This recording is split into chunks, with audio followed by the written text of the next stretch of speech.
नमस्कार, स्वागत है आप सभी का। मैं हूं आपके साथ अस्मिता। तो मध्य प्रदेश में आज विधानसभा चुनाव जो है था और सुबह 6 बजे से ही जो है मतदान की प्रक्रिया शुरू हो गई थी। शाम के बज गए 6 यानी वोटिंग की प्रक्रिया भी जो है समाप्त हो गई है। तो ऐसे में क्या कुछ है हाई प्रोफाइल सीट का हाल, जानेंगे। हमारे साथ हमारे सहयोगी अभिषेक जुड़ चुके हैं जो कि बताएंगे हाई प्रोफाइल सीट पर कितना वोटिंग परसेंटेज रहा। अभिषेक।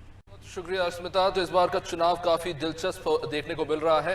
3 मई तक जो भी आंकड़े थे, लेकिन अब आपको बता रहे हैं कि वोटिंग परसेंटेज आप ग्राफिक्स के जरिए समझ सकते हैं कि छिंदवाड़ा में 75% से ऊपर मतदान रहा है। हालांकि पिछली बार ये 80% तक गया था। स्पष्ट आंकड़े बाद में समझ में आएंगे। बुधनी शिवराज सिंह चौहान इस सीट से लड़ रहे हैं। हाई प्रोफाइल सीट 71% यहां पर मतदान हुआ, 71.28%। दीमनी की बात करें 64.22% मतदान यहां पर हुआ है। इंदौर एक की हाई प्रोफाइल सीट, यहां से कांग्रेस से संजय शुक्ला है, उनके अगेंस्ट में कैलाश विजयवर्गीय है। यहां पर भी मतदान हुआ है 62.30%। इंदौर 4 से 61.30% मतदान हुआ है। तो आंकड़ों से आप समझ सकते हैं कि कई जगहों पर, खासतौर से शहरी क्षेत्रों में वोट परसेंटेज में काफी कुछ कहीं पे कमी देखने को मिली है। और वहीं अगर बात करें तो बुधनी में भी वोट परसेंटेज काफी ज्यादा था। पिछली बार 75 के आसपास वोट प्रतिशत आता, लेकिन अभी तक जो आंकड़े आ रहे हैं उसमें 71.28% का वोट प्रतिशत रहा है। राव सीट काफी दिलचस्प रही इस बार, लेकिन आप वोट परसेंटेज देखिए कुछ खास नहीं है। अभी 60.39% वोट परसेंट है राव में। जीतू पटवारी यहां से बड़े नेता है, चुनाव लड़ रहे हैं। वहीं सांवेर में 70.10% अभी तक वोटिंग हुई है।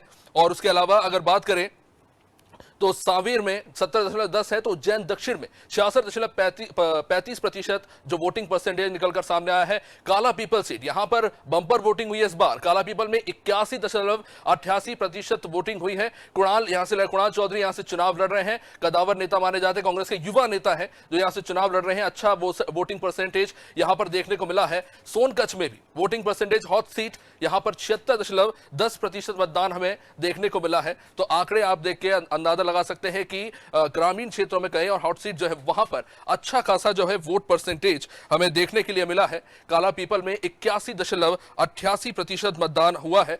वही अगर आगे बढ़े तो देवास में हाई प्रोफाइल सीट, देवास 70.34% मतदान हुआ है। Hoshangabad seat high profile seat, यहां पर 71% तक मतदान हुआ है।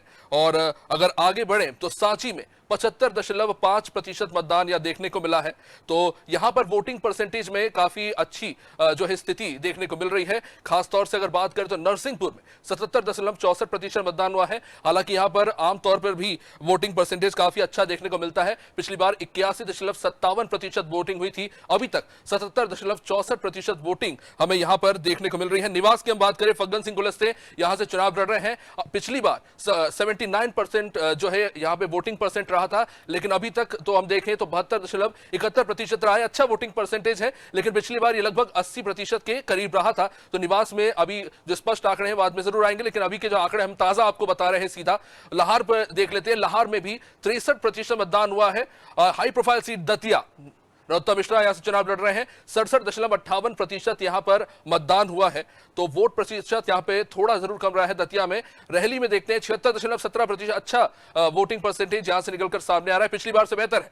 खुरई में 75.70% मतदान हुआ है। साथ ही साथ राघोगढ़, जयवर्धन सिंह दिग्विजय सिंह के बेटे और यहां से पिछली बार चुनाव लड़े थे, कांग्रेस सरकार में मंत्री रहे, 78% मतदान हुआ है। मतलब अच्छा खासा वोटिंग परसेंटेज राघोगढ़ में जबरदस्त वोटिंग हुई है। और जाहिर तौर पर यह आंकड़े बता रहे हैं कि यहां पर रुझान काफी अच्छा देखने को मिल रहा है, अच्छा खासा उत्साह है। जबलपुर पश्चिम 60.40% मतदान हुआ है जबलपुर पश्चिम में। वही अगर बात करें जबलपुर पूर्व में, तो यहां पे वोटिंग परसेंटेज थोड़ा सा कम है। हालांकि यहां पर कभी भी ज्यादा वोटिंग परसेंटेज देखने को नहीं मिला है। इस बार 53.65% रहा है। मैयर में बात करते हैं, इस मैयर में 70.33% मतदान रहा है। भोपाल उत्तर में 56 तो भोपाल का वैसे भी आमतौर पर वोटिंग परसेंटेज काफी कम रहता है। इस बार भोपाल उत्तर में 56.20% वोटिंग रही है। पिछली बार भी इसी के आसपास आंकड़ा था, कुछ खास अंतर देखने में नहीं मिल रहा है। नरेला की बात कर लेते हैं। नरेला में 55.24% जो है वोटिंग परसेंटेज रहा है। यहां से चिकित्सा शिक्षा मंत्री विश्वास सारंग जो है वो इलेक्शन लड़ रहे हैं। काफी ज्यादा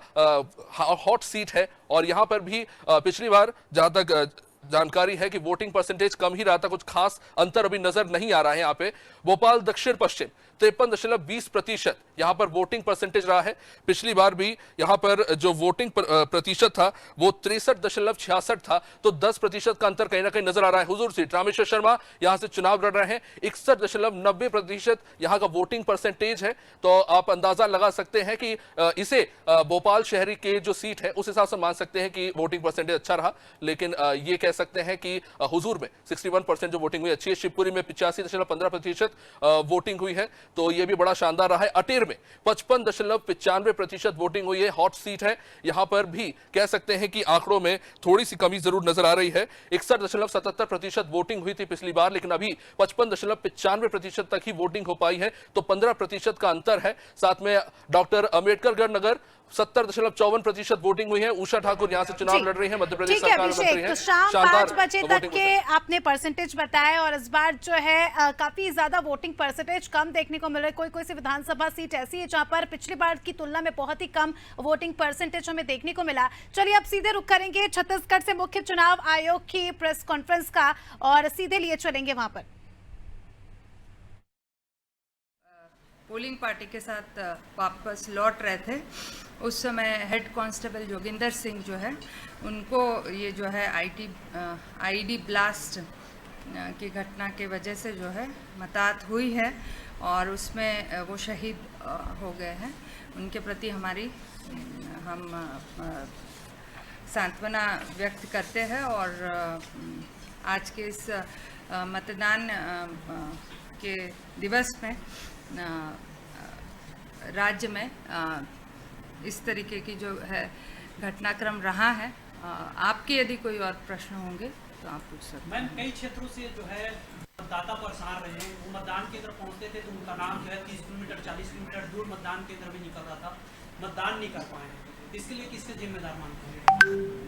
इस तरीके का हमारे पास में शिकायत नहीं आई है। वहाँ पर खबर चलाया यहाँ पर जो ज़िला निर्वाचन अधिकारी थे उनके द्वारा पुख्ते इंतजाम किए गए थे, और जो मतदान का प्रतिशत है वो विगत मतदान जो हुए हैं उसमें आपने देखा है फेज़ 1 में भी लगभग पिछले विधानसभा से 1.5% अधिक मतदान हुआ है। मतदाता परेशान हुए।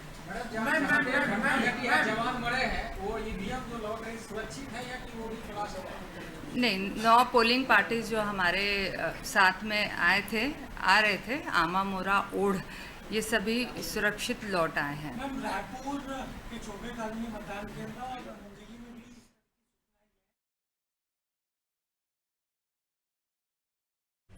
तो देखिए, मुख्य चुनाव आयोग के पदाधिकारी की प्रेस कॉन्फ्रेंस हमने सुनी। चुनाव से जुड़ी तमाम जानकारियां यहां पर उनके द्वारा दी जा रही है, और इस बार जो है कई सारे सवाल भी है मीडिया के, उनका जवाब भी वो दे रही है। तो मुख्य चुनाव आयोग की प्रेस कॉन्फ्रेंस जिसमें उन्होंने जो है वोट प्रतिशत का भी खुलासा किया, वोट प्रतिशत कितने थे ये भी बताया। और इसी के साथ आपको बता दें कि 70 विधानसभा सीटों पर जो है मतदान खत्म हो चुके हैं। और चलिए इसी के साथ इस बार क्या कुछ रुझान रहा, तमाम पार्टियों का क्या कुछ कहना है, इसके लिए हमारे साथ कुछ मेहमान जुड़ चुके हैं। आपका परिचय उनसे करा देती हूँ। हमारे साथ वरिष्ठ पत्रकार गंगेश द्विवेदी जुड़ चुके हैं। बहुत बहुत स्वागत है आपका गंगेश जी। और कांग्रेस से हमारे साथ सत्यप्रकाश जी जुड़े हैं।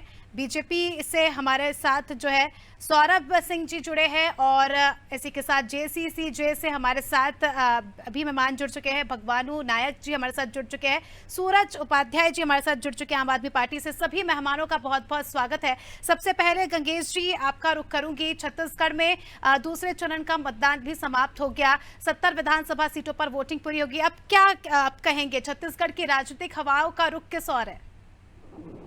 देखिए, पिछली बार की तुलना में मतदान परसेंटेज इस बार कम हुआ है, और तो पहले फिल्म में हमने देखा लगभग 3%। अभी अंतिम आंकड़े नहीं है, अभी अंतिम आंकड़े, कुछ आंकड़े और बढ़ेंगे, लेकिन मुझे नहीं लगता कि पिछली बार की तरह जो 80 से ऊपर ज्यादातर सीटों पे थे वोटिंग परसेंटेज, वो इस बार कम दिख रहे हैं। 70 के आसपास सीट, और रायपुर में तो बहुत ही ज्यादा कम दिखाई दे रहा है, रायपुर में 4 सीटों में। तो ये बताता है, इस कम वोटिंग परसेंटेज बताता है कि सामान्य तौर पे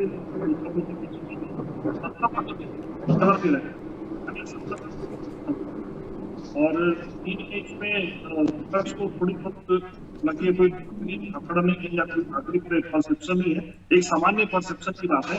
अंतिम जी। परिणाम तो वो 3 दिसंबर को पता चलेंगे, लेकिन निश्चित तौर पर ये शुभ संकेत सत्ता पक्ष के लिए है। बिल्कुल। वोटिंग शुभ संकेत सत्ता पक्ष के लिए और लगातार जो है जीत की दावेदारी भी कांग्रेस पार्टी द्वारा की जा रही थी। सत्यप्रकाश जी, वोटिंग परसेंटेज कम है पिछले बार से अगर हम कंपेयर करें, क्या वजह है? देखिए, ये थोड़ा सा सोचने वाली बात है कि वोटिंग वाइज कम है, मगर इसमें बहुत सारे फैक्टर व्यक्तिगत तौर पर मैं सोच रहा हूँ। एक तो दिवाली की छुट्टियों के कारण है, और दूसरा कि छठ पर्व जो कुछ ऐसे क्षेत्र हैं, बिलासपुर, कोरबा, दुर्ग, भिलाई, रायपुर, जहाँ पे पूर्वोत्तर क्षेत्र के लोग निवास करते हैं, तो वो छठ की वजह से बाहर चले जाते हैं, अपने घर चले जाते हैं। तो वो भी हो सकता है, व्यक्तिगत तौर पर मैं ये आकलन कर रहा हूँ, मगर हो सकता है और भी कुछ कारण हो। मगर देखिए, मैं जो वोट आज पड़ा है, लोगों में उत्साह था, लोगों में उत्साह है कि हमको काका को वापस लेकर आना है, लोगों में उत्साह है कि कांग्रेस पार्टी ने जो बोला करके दिखाया, इससे हमको कांग्रेस पार्टी हमारे को मुख्यमंत्री भूपेश बघेल चाहिए। लोगों में उत्साह है कि ये सरकार जो बोलती है करके दिखाती है, इससे ज्यादा से ज्यादा लोग घर से निकले। देखिए, मैं सुबह 8 बजे गया था, मैं दिखाना चाहूंगा वोट डालने के लिए, 8 बजे भी लाइन लगी हुई थी। मतलब लोगों में उत्साह था वोट डालने के लिए, मतदान करने के लिए, अपने मत का अधिकार का उपयोग करने के लिए, ताकि कांग्रेस सरकार बने। पार्टी ने, मुख्यमंत्री जो काम किया है, ठीक है, हर वर्ग की मैं बात करूं, महिला हो, किसान हो, मजदूर हो, युवा हो, छात्र हो, हर वर्ग पे आप उठाकर देख लिया, आदिवासी हो, हर वर्ग के लिए सरकार ने, माननीय मुख्यमंत्री ने काम करके दिखाया है। इसी वजह से 40 लाख लोग नीति आयोग रिपोर्ट देती है कि ऊपर है गरीबी रेखा से। इसी वजह से यहाँ के जो किसान है, उनका जीवन स्तर जो बढ़ा है।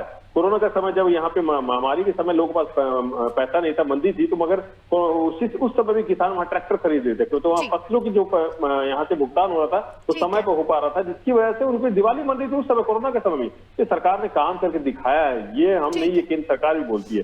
तो इसी दम पे हम तब भी जनता बात कहते हैं, और आगे 5 साल 3 तारीख को ही पता चलेगा कि लोगों ने कितना उत्साहित होकर कांग्रेस को वोट दिया है। हमारे साथ सौरभ जी बीजेपी से जुड़े हुए हैं।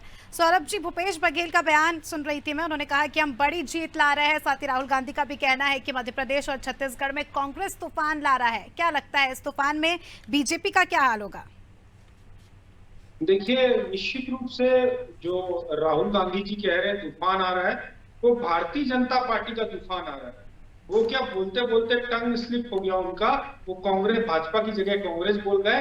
परंतु आपको निश्चित दिला देना चाहता हूं कि जिस प्रकार का तूफान आने वाला है मध्य प्रदेश में, चाहे ज्योतिरादित्य सिंधिया जी को देख लीजिए, कमलनाथ जी वहां पर कुछ काम नहीं कर पा रहे, ना उनके आला कमान के जितना नेता हैं, राहुल गांधी जी, सोनिया गांधी जी, प्रियंका गांधी जी, चाहे मल्लिकार्जुन खड़गे जी, वो कितनी सभा कर लिए, कितना जमीनी स्तर के कार्यकर्ताओं से मिल लिए, कितनी जनताओं से मुलाकात कर लिए, ना उनके रैली में दम था, ना उनके पार्टी में दम है। और रही है मध्य प्रदेश की बात की जाए, और परंतु छत्तीसगढ़ की भी यदि बात में आते हैं अपन, तो छत्तीसगढ़ में भूपेश बघेल जी की सरकार 5 साल से कुशासन करते हुए छत्तीसगढ़ ठीक है, आपको क्या लगता है, आपकी स्थिति क्या रहेगी? जनता ने आपको कितना पसंद किया होगा जिस प्रकार से जो है लेकिन निश्चित रूप से भारतीय जनता पार्टी को छत्तीसगढ़ की जनता ने जो 15 साल देखा और अब वो 5 साल कांग्रेस की सरकार को देखा, तो निश्चित रूप से भारतीय जनता पार्टी को जनता ने जो आज बटन दबाया होगा, निश्चित रूप से उससे कमल खिलेगा। ठीक है, अब देखने वाली बात होगी कि कमल खिलता है या नहीं।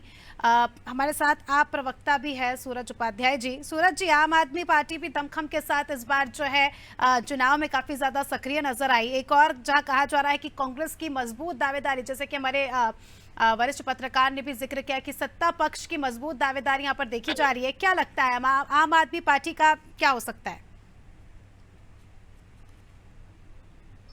सूरज जी, आपका माइक अनम्यूट कीजिए, आपकी आवाज नहीं आ रही है।